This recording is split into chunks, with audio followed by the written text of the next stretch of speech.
Number 6 حضرت خباب بن الارت رضی اللہ عنہ کی تکلیفیں۔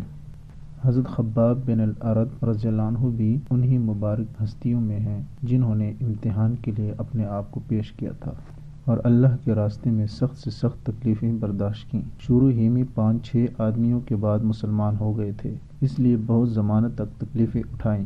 لوہے کی زرہ پہنا کر ان کو دھوپ میں ڈال دیا جاتا، جس سے گرمی اور تپش کی وجہ سے پسینوں پر پسینے بہتے رہتے تھے۔ اکثر اوقات بالکل سیدھا گرم ریت پر لٹا دیا جاتا، جس کی وجہ سے کمر کا گوشت تک گل کر گر گیا تھا۔ یہ ایک عورت کے غلام تھے، اس کو خبر پہنچی کہ یہ حضور اقدس صلی اللہ علیہ وسلم سے ملتے ہیں، تو اس کی سزا میں لوہے کو گرم کر کے ان کے سر کو اس سے داغ دیتی تھی۔ حضرت عمر رضی اللہ عنہ نے ایک مرتبہ عرصہ کے بعد اپنے زمانے خلافت میں حضرت خباب رضی اللہ عنہ سے ان کی تکالیف کی تفصیل پوچھی، جو ان کو پہنچائی گئی۔ انہوں نے عرض کیا کہ میری کمر دیکھیں۔ حضرت عمر رضی اللہ عنہ نے کمر دیکھ کر فرمایا کہ ایسی کمر تو کسی کی دیکھی ہی نہیں۔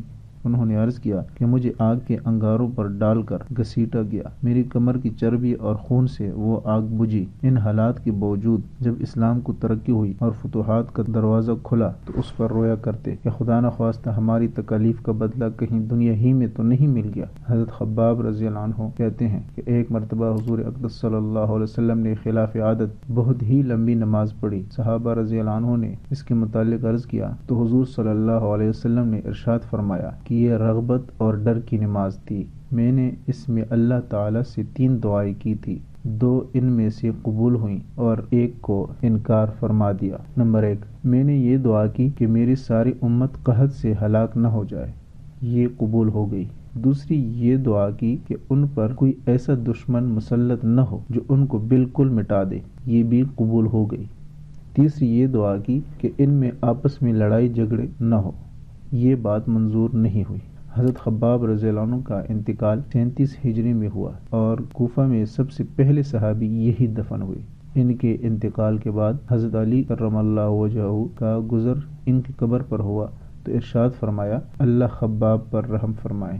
اپنی رغبت سے مسلمان ہوا اور خوشی سے ہجرت کی اور جہاد میں زندگی گزار دی اور مصیبتیں برداشت کی۔ مبارک ہے وہ شخص جو قیامت کو یاد رکھے اور حساب کتاب کی تیاری کرے اور گزارا کے قابل مال پر قناعت کرے اور اپنے مولا کو راضی کر لے۔ اسد الغابہ۔